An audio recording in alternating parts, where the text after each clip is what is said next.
On va s'intéresser à la vision qu'on a dans nos pays démocratiques de la démocratie ou de l'absence de démocratie des autres. Le cas évidemment auquel on pense, c'est celui de la Côte d'Ivoire. Pendant ce temps-là, Alain Grèche et commandant Simiol vont venir nous rejoindre, mais d'abord ce qui s'est passé depuis samedi dernier en Côte d'Ivoire. Des barricades, des pneus en flammes dans un quartier Commandant favorable à Simiol, vous êtes né en l'opposition. Côte d'Ivoire, vous êtes chanteur de reggae, vous venez de sortir votre premier album, Libération, et vous avez vivement réagi à la manière dont les médias français, mais aussi occidentaux, ont présenté Alassane Ouattara comme le véritable vainqueur des élections en Côte d'Ivoire. J'en conclus que vous êtes un partisan de Laurent Gbagbo, ou c'est simplement le fait qu'il y a eu cette unanimité de nos pays démocratiques pour dire c'est Ouattara qui a gagné, qui fait que vous en doutez? Moi, je suis un partisan de la justice et de l'égalité, de la légalité et du droit. Alors, dans un pays qui est dit un pays souverain et qui a sa constitution, et, je veux dire, la commission électorale indépendante de ce pays est une structure administrative.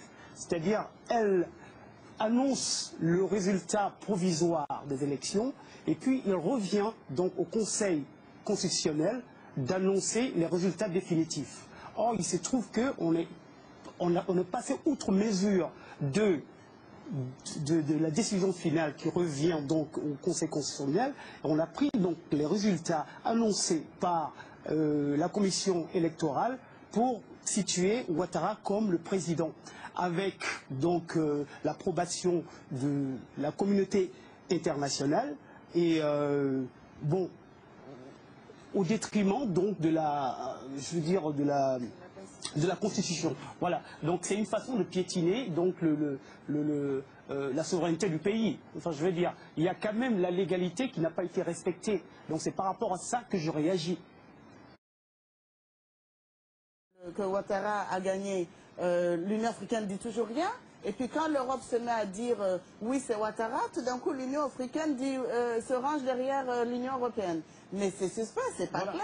Et moi ce qui me revulse aussi, c'est le traitement de l'info par les mass médias français. Donc la majeure partie des médias français aujourd'hui du régime actuel, qui est néolibéral, on le sait, et qui est forcément favorable à l'impérialisme, donc annonce donc la victoire incontestable de Ouattara. Et, parce que c'est un ancien du FMI, vous pensez? C'est obligatoire, c'est évident, justement. Enfin, en tout cas, l'Occident aime bien Ouattara, ça se voit. Voilà. Moi, je crois que ce qui est intéressant, c'est de savoir et de comprendre pourquoi notre discours occidental sur la démocratie insupporte et révolte de plus en plus dans beaucoup de pays.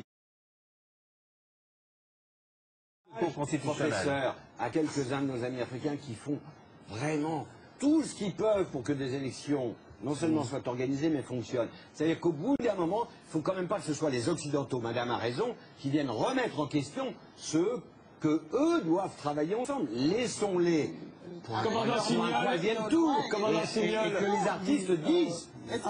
Alors, je veux rebondir en fait sur la notion même de la démocratie. En France, par exemple, dans les pays occidentaux, la démocratie est une démocratie représentative. Ça veut dire qu'on va voter pour un gars qui va se faire financer par des superpuissants financiers, par des grosses entreprises. On est vraiment dans l'économie du marché, on est vraiment dans ce système-là, et optimiser son image pendant une bonne propagande électorale. Et puis après, le gars, une fois au pouvoir, qu'est-ce qu'il fait? Il fait ce qu'il veut.